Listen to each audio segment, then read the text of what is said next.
What is going on, creators? Yeah, I just want to get on here and bring everybody back to now. Appreciate y'all being here and vibing with me for a bit. Yeah, today I'd like to continue the conversation on mental diets and hopefully add something positive to your mental diet for today. Really got a bunch of stuff wrote down to talk about, one of which is continuing the flow on acceptance and accepting the day as it unfolds without getting lost in thought and lost in what ifs and hysteria and worst case scenarios. And even if the day presents in like an undesirable situation where it's just like different than like the normal, I've kind of realized as things have progressed in just my personal life, it's like get stuck in these. I don't want yet like tomorrow to be any different than today, and just create this routine where it's just everything just is a repetition of the day before. And realizing more and more so that that's just another example of this kind of mental box that's being created where you're just looking at anything new as being scary. Anything outside of the normal is automatically worst case scenario, and it's like, oh, this is going to result in like pain or some sort of like drama. Kind of letting that limiting belief go is, you start to catch it faster and faster as things happen. The stories that you start telling yourself, and so many of the stories we tell ourselves, especially when it comes to the way our old mindset worked, it was always trying to predict the future based on a past, but the past is not the past is an error. So constantly depending on like, and I noticed this too when my dad was in the hospital, and like basically got a phone call from the doctor saying he's going to pass away, he's not going to make it, and to start preparing for that inevitability type thing.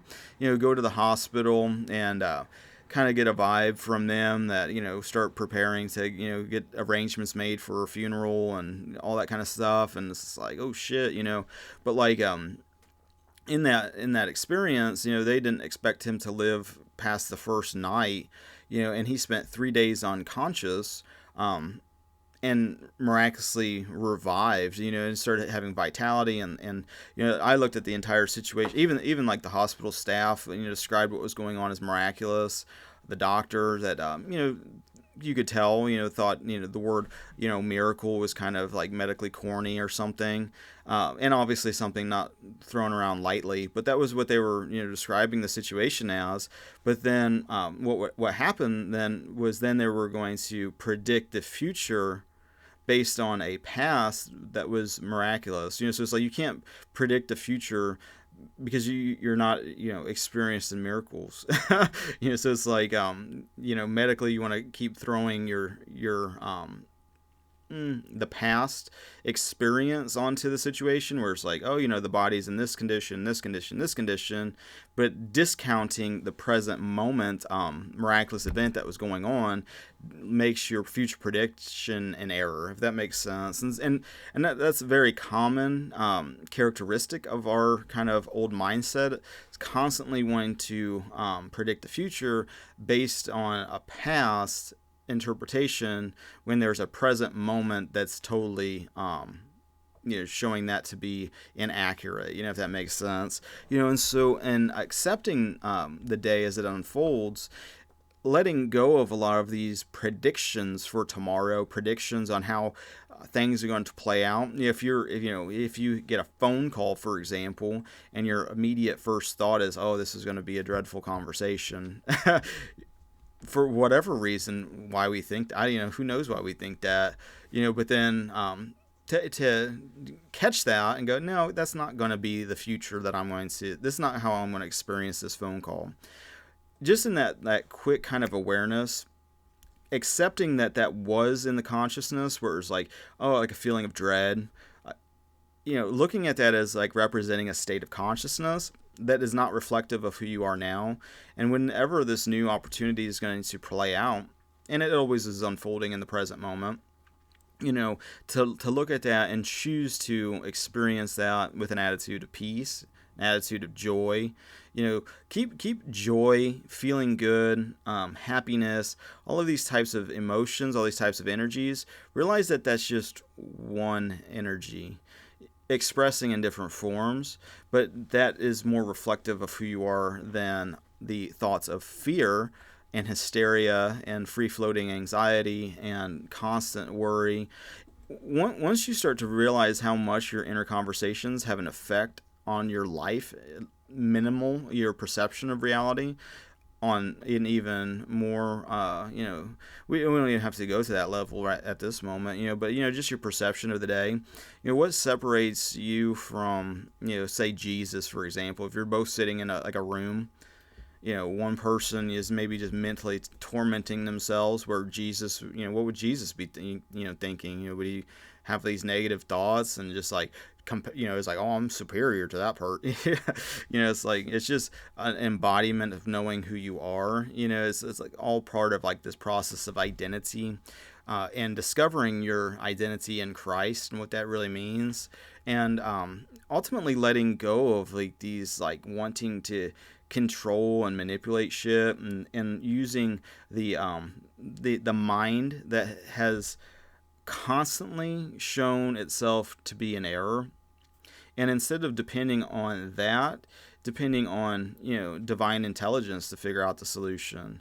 And it's more of like a realization that it's already been figured out and you don't got to worry about it. A big thing is letting go of just the idea that you need to constantly just be worrying like that's productive and useful. It's really more of a mental illness, because it doesn't serve a function that's helpful. It just creates these stories and these hypothetical situations and imagination that most of the time don't manifest like that anyway. And then in that mental activity, you're just suffering needlessly over something that you can ultimately just hand over to God and trust that God's going to figure it out. You don't got to worry about how all these things are going to synchronistically come together. And I feel like that not necessarily as a stumbling block with like the law of assumption or any of like the law of attraction even.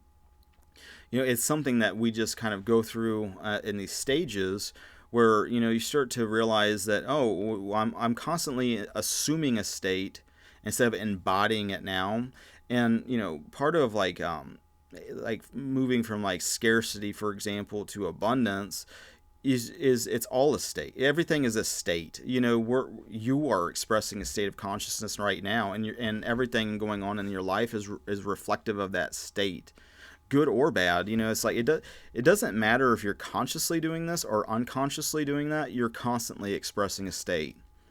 And it becomes a question to ask yourself of like, okay, well, if I'm constantly expressing a state, do I want to express the state that I'm currently in, or do I want to move to a state that feels a little bit better? That's a little bit more reflective of like a heavenly state of consciousness versus a hell state of consciousness. And you have a choice to do that right now. And it's always now when you're choosing to express that state. So many times we drift into the old state of mind, the old identity. Maybe we're having a conversation with somebody and they say something that's very triggering, and all of a sudden we put them on such a pedestal. Now we're going to let their offhanded remark spin us out for possibly hours of clock time, just like attacking them in our mind, or feeling superior to them, or like, oh, they're so fucking wrong. It's like, if they just could embrace how right I am, then this wouldn't even be a problem. All these kinds of things that we can start to tell ourselves about, people and circumstances and events, and not seeing them as connected, but seeing them as separate is a part of the error of the old mind.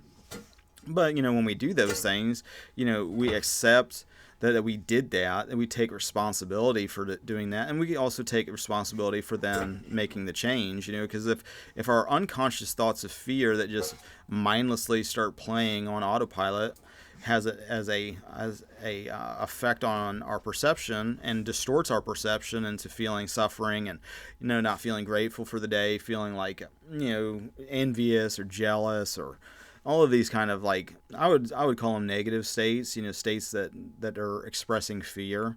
It's just a lack of love. And so it's like everything's either is either showing, reflecting love, or is a call for love, as like A Course in Miracles would describe, which is also, I feel like, has a lot of truth in it, because as you see those states that aren't embodying a whole lot of love, that are embodying states of fear, you can then extend love to that, because we're all connected, and so as you give that to somebody else, it's like the golden rule. If you were in that state and someone had the ability to get you out of that state, would you? That's part of like doing unto others the way you want others to do to you. So when you see these states that involve suffering, if they're if they're happy doing that, that's one thing. But it's another when they express a desire to be out of that state, and then it's like as simple as extending that. And it's, next time I see you, I hope that here you're healthier, or that you're more abundant than the time I talked to you before. And then dropping it, letting go, and trusting that infinite intelligence, God, source, whatever label, is going to bless them and take care of it. If it's through you, that's one thing. It's another if it's through the collective, through creation, in another way. Not to limit how God does these things, and ultimately realizing that God is unlimited, and the problem and the solutions coming at the same time. It's like I would just share this story, kind of reminding me of this, because I've been dealing with it now for a couple weeks now. We have 9 chickens and 2 ducks, and so and I live in town, and in the town I live in, it's okay to have chickens and ducks and stuff, as long as you're not becoming a bothersome, to the peace of like the neighborhood. And so, try to take good care of them and keep them from getting into the neighbor's shit and whatnot. But like, I get a knock on the door. This is around Christmas, so a couple weeks ago, maybe 3 weeks ago.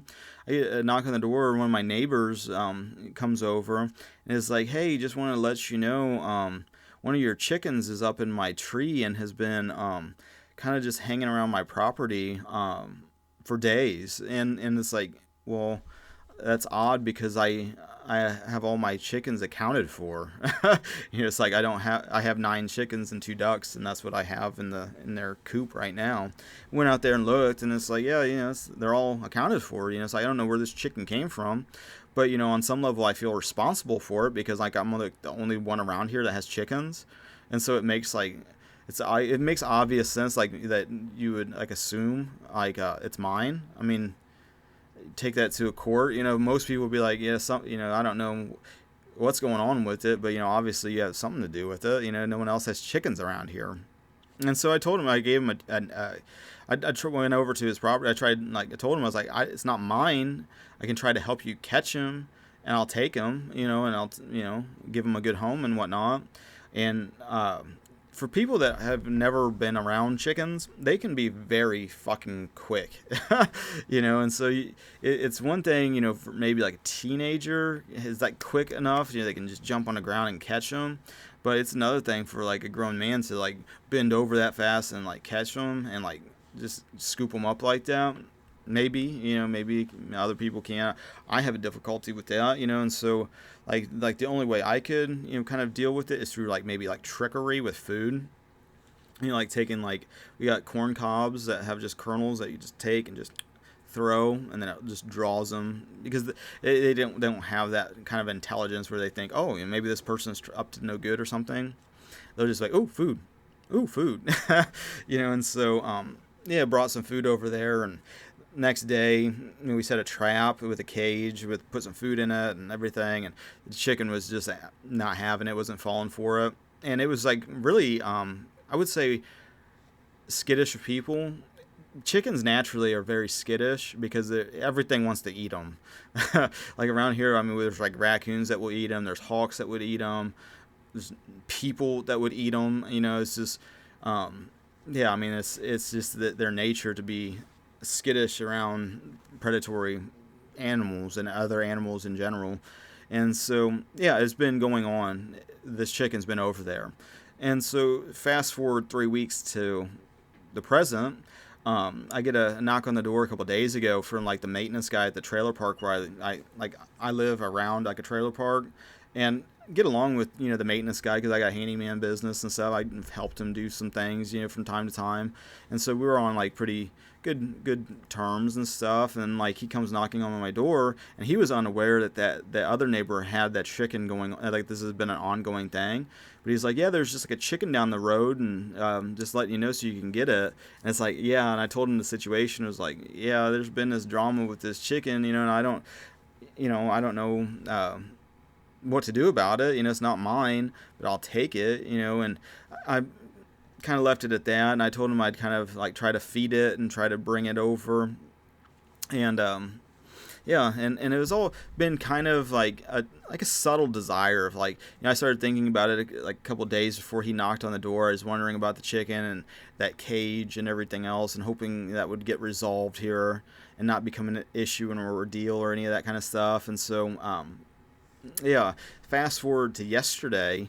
I'm in my kitchen just cleaning dishes and whatnot, and I see my chicken is just fucking running towards the road and running towards the front yard. It's like, what is going on with them? So I get outside to like, rustle them back into their area, and the ducks, which are normally pretty passively in their pen, they start flying, and it's like, what the fuck is happening? Why are they so amped up?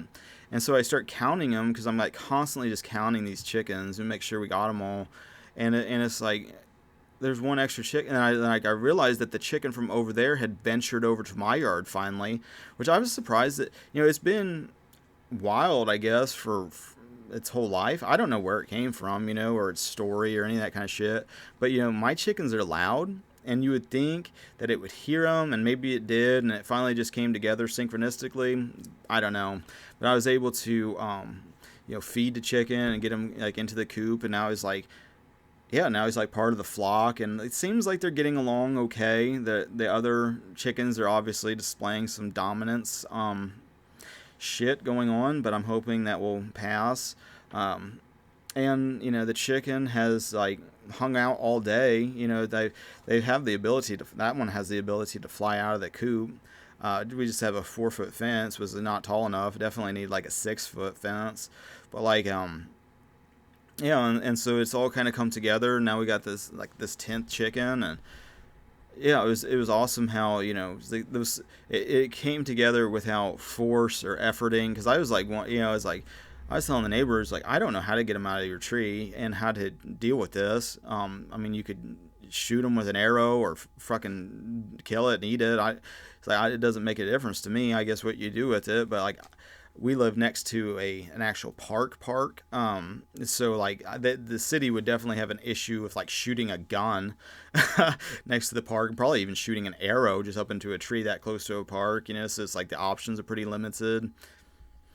And so it's been like a relief that now it's part of our flock, and that the neighborhood doesn't have this wild chicken to deal with. I'm hopefully, it joins the flock and doesn't create more of a headache.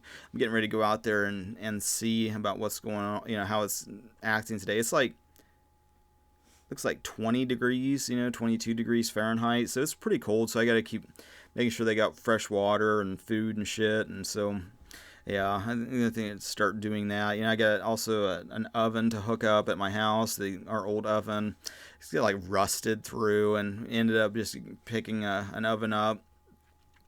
Used one, but it's in good condition, and got to change it from a 3-prong outlet, or from a 4-prong outlet to a 3-prong outlet. So hopefully that goes simple and I don't electrocute myself. That kind of situation is like a little bit stronger electricity than like an outlet or something like that, like a normal outlet, which I've been shocked by numerous times now in like doing handyman work.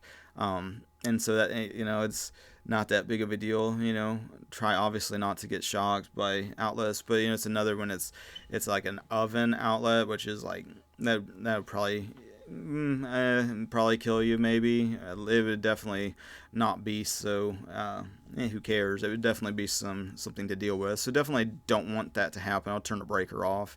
And, yeah, other than that, I think I'm gonna bounce. So, thanks everybody for listening, liking, sharing, subscribing, sharing the videos with your friends, or just putting your attention on it. It's awesome. I appreciate it. I also appreciate your spiritual support and your financial support. Thank you for that. I do appreciate it. And until the next now, God bless.